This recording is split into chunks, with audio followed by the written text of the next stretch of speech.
उसका विषय नहीं हो सकता है। चंचल मन है, उस मन का विषय नहीं होगा। जैसे मान लीजिए एक वस्तु है, दो व्यक्ति खड़े हैं, दोनों फोटो खींच रहे हैं। अब एक का हाथ कांप रहा है, एक हाथ बिल्कुल स्थिर है। कांपने वाला जो है उसका फोटो आएगा ना, आए तो टेढ़ा मेढ़ा आ जाएगा, और दूसरे का फोटो आ रहे, कारण क्या है? बस स्थिरता अस्थिरता। वैसे ही हमारे मन में भी शुद्धता अशुद्धता, जितना जितना मन शुद्ध होते जाएंगे उतना उतना स्थिर हो जाता है, और जितना जितना अशुद्ध होते जाता है उतनी ही चंचलता। चंचलता का मतलब क्या है? चंचलता का मतलब है विषयों के ओर प्रवृत्ति, बस यही चंचलता। अशुद्ध का मतलब क्या? उसमें मिट्टी लगी है, अर्थ नहीं लेना। मिट्टी हो तो बढ़िया है, गंगा जी में या समुद्र में जाके धो सकते, बढ़िया, मिट्टी नहीं लेना वहां। अशुद्ध का मतलब है विषयों का संस्कार बड़ा है, वासना, उसको आप धो नहीं सकते।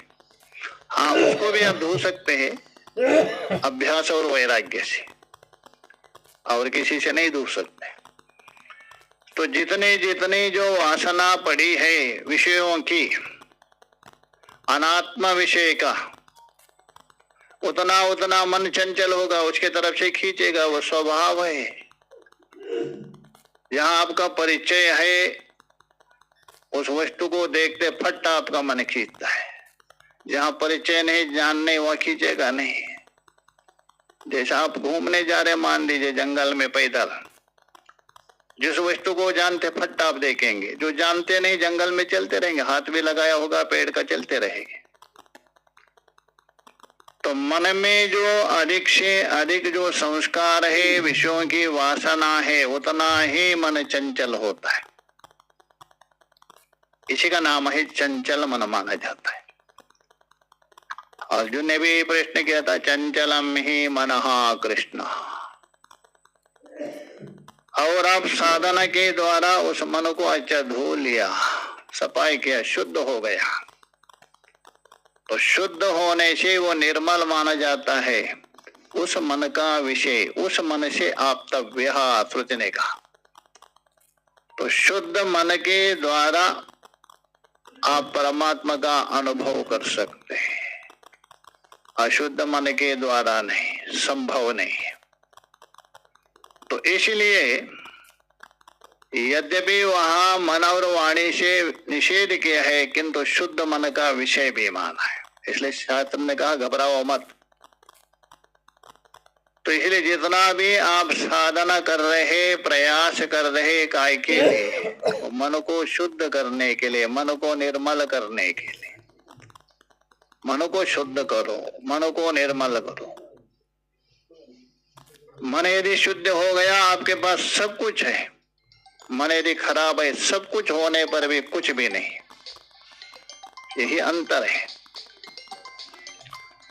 तो इसलिए जो आक्षेपकर्ता ने जो आक्षेप किया था, कैसा संभव है, असंग है, उदासीन है और अद्वैत है, वो अनेक कैसा होगा? उन्होंने कहा उसकी एक माया शक्ति है, उससे जो अनेक नहीं है, कितना भी हो सकता है, कोई आपत्ति नहीं है। इसलिए कहा माया परिमोहित आत्मा, माया के द्वारा परिमोहित। अच्छा, परमात्मा भी मोहित होता है क्या? तो ने तो बोल दिया, शब्द का अर्थ ये निकलता, माया परमोहित आत्मा। माया के द्वारा परमात्मा भी यदि मोहित हो गया तो उस मोह को हटाने वाला कौन होगा? जी तो बोल रही है। इसलिए परिमोहित का मतलब ये है परमात्मा की दृष्टि से नहीं, जीव की दृष्टि से। जैसा मान लीजिए कोई नाटक कर रहे व्यक्ति, उस नाटक में खूब रो रहे, क्या वास्तव में रो रहे? क्या वो ऐसा रो रहे मालूम पड़ रहा है, उसको देखने वाले भी रोने लगते, किंतु वास्तव में नहीं रो रहे हो। वो रोने का नाटक कर रहे हैं, और दूसरा व्यक्ति उसको देखने वाला जो रो रहे वो नाटक है क्या? वास्तव में रो रहे हैं। तो वैसे ही परमात्मा मोहित सा ये करता है।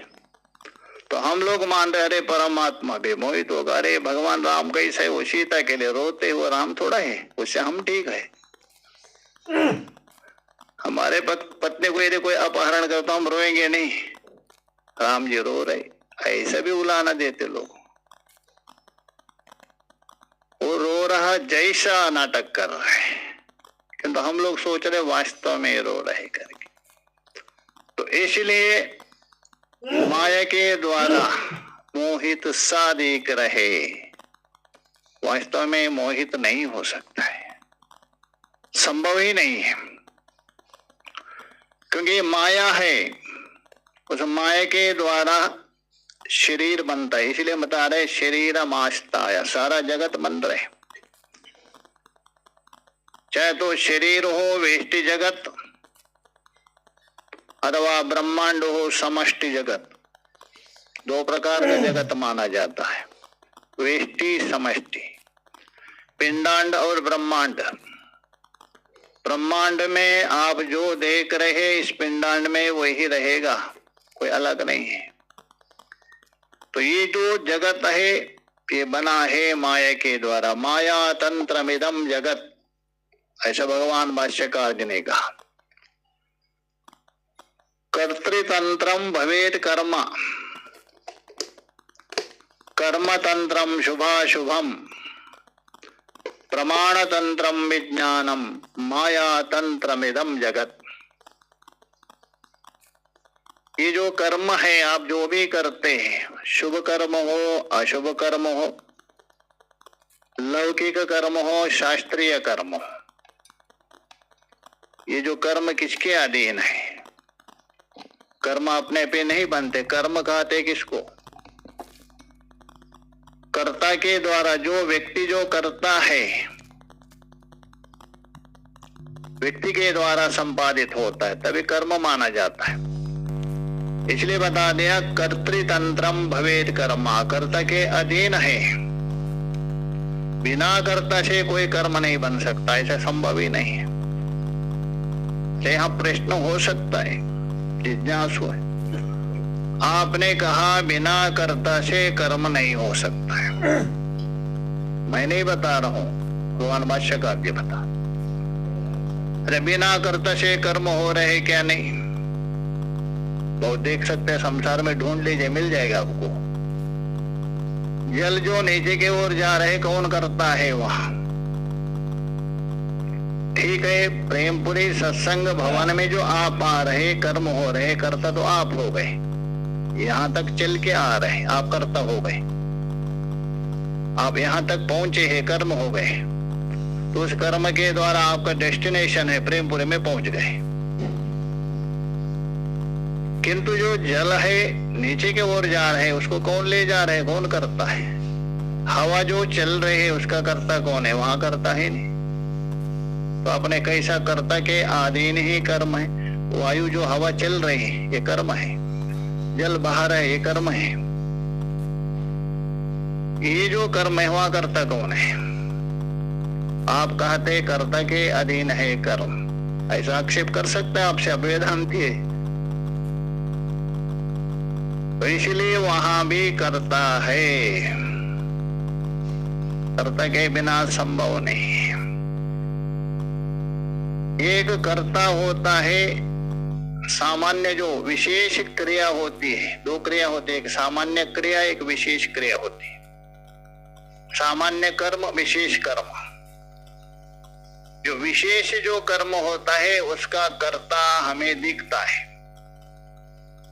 जैसे आप कोई मकान बना रहे, चल के आ रहे अथवा कुछ कर रहे, तो ये मकान किसने बनाया? इस व्यक्ति ने बनाया, इस मकान रूप कर्म का कर्ता वो हो गया। आप चल के यहाँ आ रहे, वो चलनात्मक कर्म का कर्ता आप हो गए, ये विशेष क्रिया हो गई। तो विशेष कर्म होने से हम देख रहे, किंतु संपूर्ण जगत का कर्ता कौन है? आप और हम है क्या? नहीं है। विशेष संपूर्ण जगत का कर्ता कोई ना कोई एक है, ये निश्चय है। अपने आप ये जगत नहीं बन सकता, क्योंकि अपने आप यदि जगत होता तो ये प्रेमपुरी सत्संग भवन अपने आप खड़ा हो गए क्या? ईंट पत्थर रख दिया अपने आप खड़ा हो जाएगा? ये तो कदापि संभव नहीं। तो इसका मतलब इसको बनाने वाले मानना ही पड़ेगा। तो एक सामान्य एक मकान अपने आप खड़ा नहीं हो सकता है, उसके लिए परिश्रम करना पड़ता है।